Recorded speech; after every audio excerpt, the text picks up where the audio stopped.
Mark here, and welcome to another Greenbridge Investing market analysis.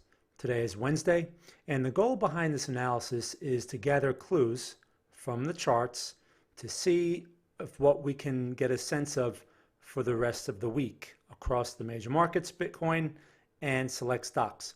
All right, so with that, let's get started. This is for educational purposes only. For investment advice, please consult a licensed investment advisor. All right, let's begin here with Bitcoin. And I put out an analysis on TradingView the other day, and I talked about this particular level, right? This 5,700 support level over here. And we closed on it, and then we rallied off of it, this slight little rally here. And now, since then, we haven't been doing much, okay? We're messing around with the 64.25 resistance, which it closed above previously, and that was an important sign. If you notice, this lower high that it established at 7,000, in theory, this thing should have been pushing lows, or it should be a lot lower than it is now. But instead, it's hesitating, which is the kind of price action I want to see at such a level, which to me is a clue of strength, okay?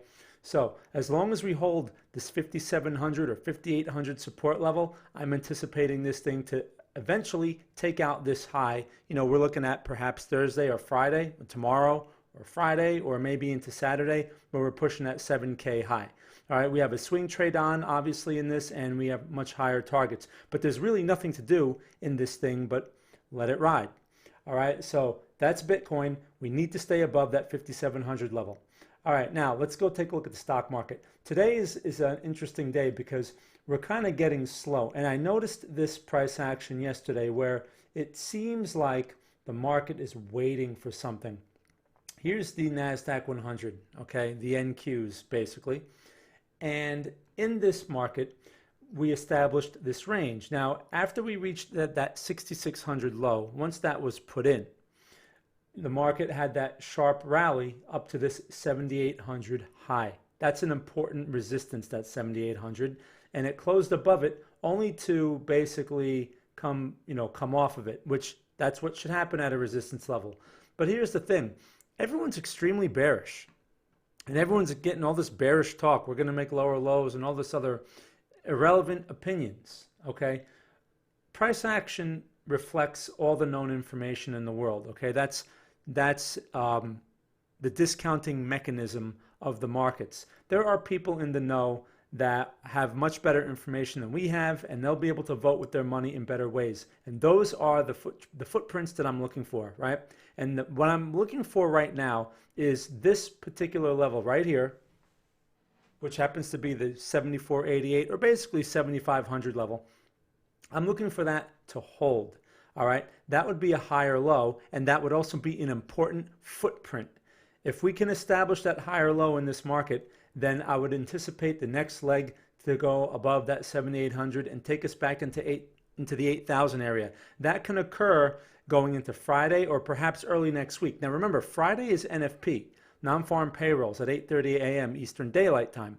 And that type of report does have the potential to give this thing a wide intraday range. So we can see that that might be the catalyst. If the report does not come out as bad as expected or whatever, that could be the catalyst to take this thing to that new high. So something to keep an eye on there. But right now, I'm looking at the 7,400 area as the higher low, right? Hopefully we maintain this 7,500 support, and then we're looking for the higher high. This is an opportunity to buy stocks if we get the higher low. Now, one thing for proof, because again, we can't just go by levels. Levels alone are random. We want to see proof around the level, and there's no proof at the moment, but if we see a pin bar develop over the next day or so, okay, a bullish pin bar, that would be the sign. And that would be, again, a good sign for swing trading stocks that are relatively strong, and that sort of thing, okay, or the CFD of the Qs or any other major market index. All right, now with that, let's go take a look at the DAX here real quick. The DAX, like I report to our members all the time, the DAX is just basically following the S&P, just like all the other global markets. Everything follows the S&P pretty much, okay? That's just the way it is. Now, we have a red day on the U.S. Markets, well, the DAX too. Okay, no big surprise here. We have a potential lower high at this 10,129 resistance area, but I'm anticipating the higher low here as well. Why? Because that's what I'm expecting in the US markets. So whatever price action we get in the DAX itself is not very meaningful if it's following the S&P. All right, so we can get that higher low around that 9,000 area, something like that, and that would be a sign for European denominated assets to get back in or accumulate more if we get the higher low, because if we can establish such a structure, I would be looking for the higher high next, which can unfold again over the next few days or early into next week. All right, but we need to see the lead from the US markets. So just something to keep an eye on there, okay, if you follow the DAX. Now, let's go to oil. Oil has been in an interesting situation, unusually low. All right, and here's oil, this is the CFD of oil, WTICO, and there's a key level at 1830, okay? I have it marked on my chart here. As long as price stays above that level, there's a high probability that we reverse here, and we're starting to see it. We have an inverted hammer, and now we're getting the inside bar. It's not really moving much. It's slow, but the thing is, the fact that it's turning here is a very important sign. Why? Because it's not much lower than that previous 20 low. This is a failed low formation, and these always lure a lot of bears who are focused on their small time frame charts, and they don't realize what's actually going on, the change. So they get caught. All right, and then when they have to cover, they drive the price up faster. So this can turn into another swing trade long signal. We're keeping an eye on this very closely because there's a lot of potential. This thing can easily retrace back to 26 or even the 30 level without having to even change its broader trend, which is obviously bearish. So that's what we're looking for as far as a swing trade. But again, we must wait for confirmation. Like I tell our members all the time, there's, you can't just jump in just because there's a formation or just because it looks right or just because it feels right. There has to be confirmation, and that comes from the price action, all right, which we interpret through the candles. So that's oil. We're looking for a long there, but we need to wait for the signal. Now, let me jump over to gold. Gold has been a great example of, here's gold. A great example of how not to use opinions to navigate markets, because 1 minute gold was very weak, right? We went from 1650 or whatever that high was, 15 whatever, to like, what is this low here, 1455, and then from that low we rallied back up to this high over here, which is what, 1644. Now, with this inflationary type of environment, the US government printing as much money as they can, stimulation, blah, blah, blah, gold should be going through the roof, right? And now look, it's pulled back today, and you got this little inside bar developing here, but it's all over the place. You can't go by those opinions. There's all this talk about, if you try to buy physical gold, there's none available, right? So you would think the spot would begin going through the roof. Cannot go by opinions. Yes, we are in an inflationary environment, but you have to understand that the inside money, the smart money, knows better than we do what's going on. Okay, so they're going to be able to navigate these markets better without having to use charts, because they can speak to regulators, whoever their insider friends are, and they'll know, right? So we're looking for those footprints, and why we cannot use opinions because we think we know better, or because gold normally does this during this type of environment. It doesn't matter. Price action is price action, and that's the way you have to look at it. So in this situation, can we get a higher low? It's possible, but this thing's been all over the place. This could turn into an aggressive swing trade long, because the environment should favor longs in gold, just with that loose idea of, inflationary environment, gold should go higher. So that would make sense if we got a signal. If we get sell signals, we just stand aside, because it's not in line with really, the bigger picture. So just have to let that play out. But it's in a tough spot, and you really can't go by opinions. Either we get levels and we get price action, or we have nothing, all right? Because we need to be able to measure risk. So gold is not exactly in the best spot right now for something like that. So either we need to pull back further, or we need to get some sort of reversal around this area, which, we're fooling around here. What's today's low? 1572. So, if this thing pushes back up, maybe we see a test of highs possibly. In theory, we should break higher. But again, it's all up to price action, not opinions. So we'll see what happens there. We're definitely watching that. Now, speaking of gold, let me go take a look at, I wanted to take a look at oil here really quick. Hold on a second. Not oil, the euro.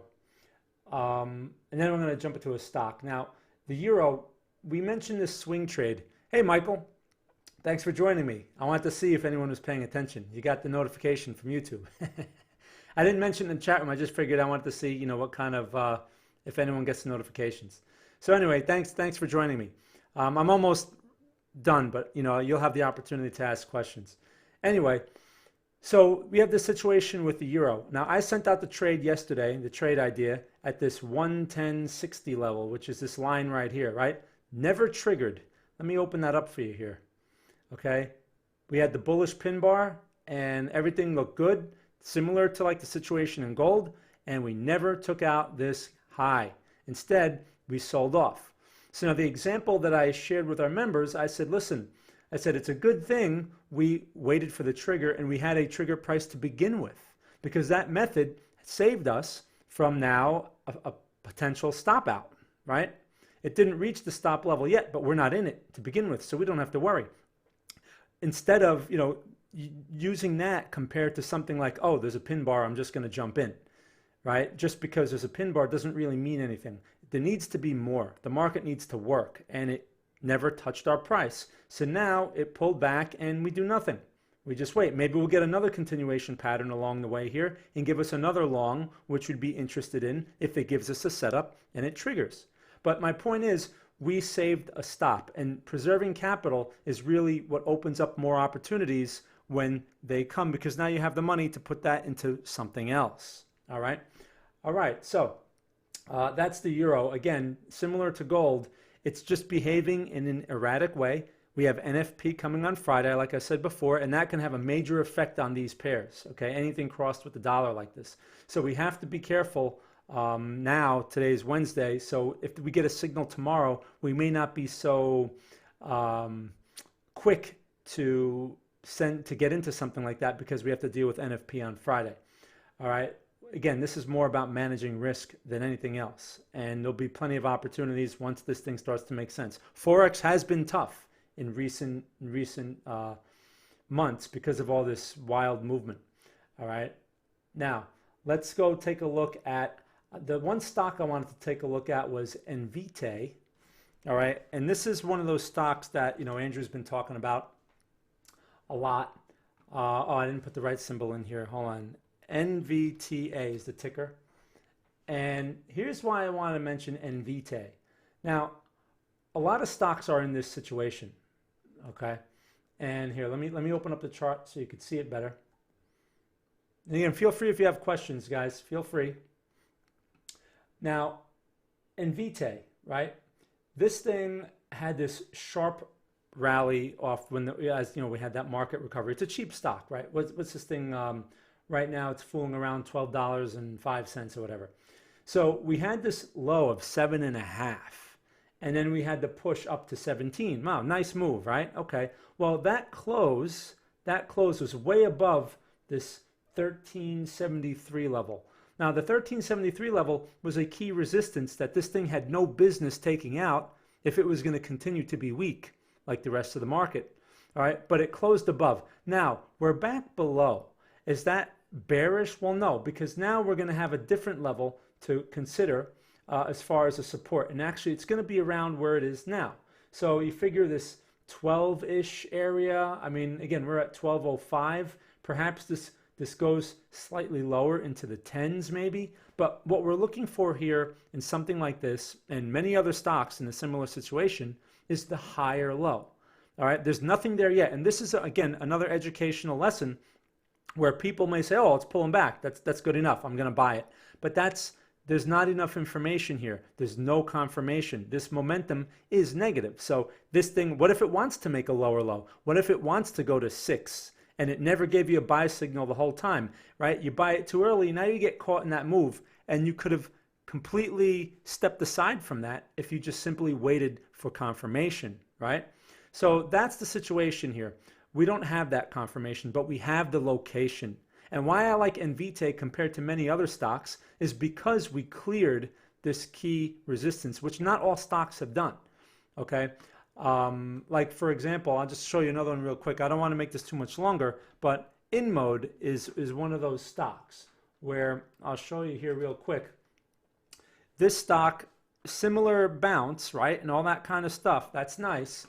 But as you can see, it has not taken out that key resistance. Now, I like this stock a lot, but it's not as attractive as something like NVTA. And look, it's pulling back. So in theory, this one has the structure that should push back to the low or test its low because this is a lower high and it's a clear-cut lower high. Never took out the key resistance.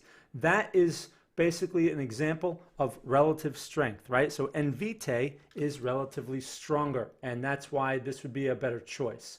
So like I said, we're looking for stocks. There are so many that are in this position that we can't choose them all.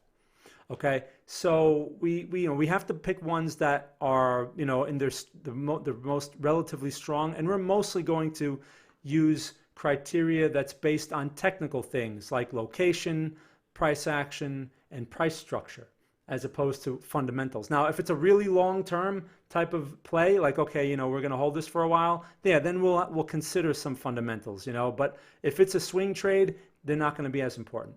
All right, so that's pretty much it. Now, I have some people watching here. Do you have any questions, Michael? Any questions? I know you didn't get to see the whole beginning part, but that's okay. You can always go back there. Again, so every once in a while, I'm going to do these where I stream them like this, and I open them up here on YouTube so people can see what we're doing. Any questions, Michael? It's okay if you don't have any. All right, so I'm going to wrap this up then. Have a great day, everyone. And if you have any questions after, if you're not watching this obviously in real time, then you can share them in the chat room or send us an email, and we'll be happy to answer them. All right, have a great day, everyone, and I will speak to you soon. Okay, take care. Bye.